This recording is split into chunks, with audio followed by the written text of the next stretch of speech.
कि जो जो संभावना अच्छी से जो देखी जी जाणिकी जी से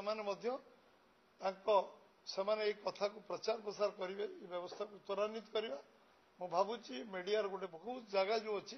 जो जगह को परिदर्शन से करेंगे जो से करेंगे ये कथा को नहीं वार्ता सारा विश्व में प्रचारित हो सारा विश्व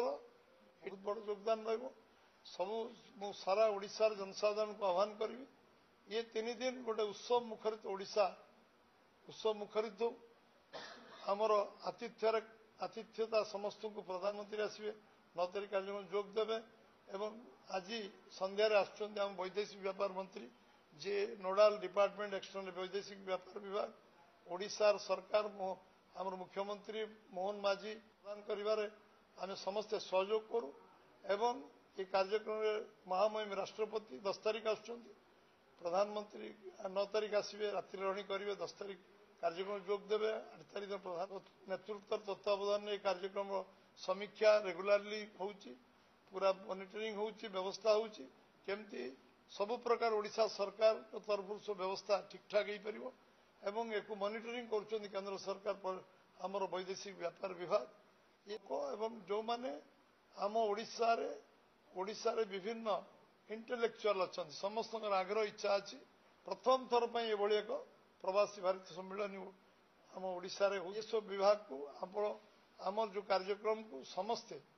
अकुंठ चित्तर लगी आम सांसद विधायक आम कार्यकर्ता समस्ते ये कार्यक्रम लगे सहित साधारण लोक विषय को आम ए विषय को डाइल्यूट करवा ये विषय निश्चय आप स्टेटमेंट किसी मिनिट पर कि सेकेंड पर मिल आप प्रवक्ता माने कहे कारण ये कार्यक्रम को आम स्वागत कर भारतीय जनता पार्टी तरफ एवं भव्य कार्यक्रम को प्रधानमंत्री राष्ट्रपति एवं आमर जो मैंने आम बहुत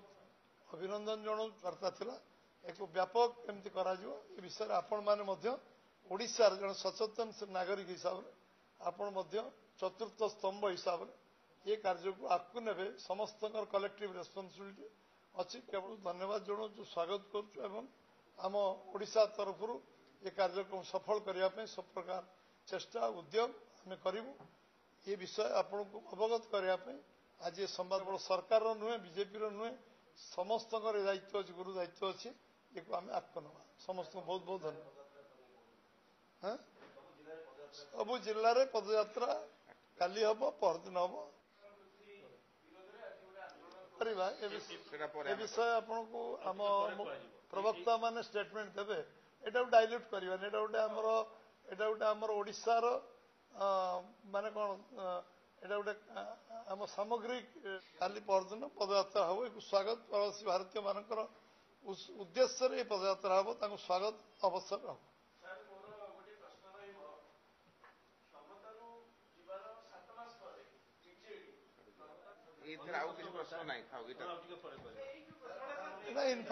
इनफॉर्मेटिव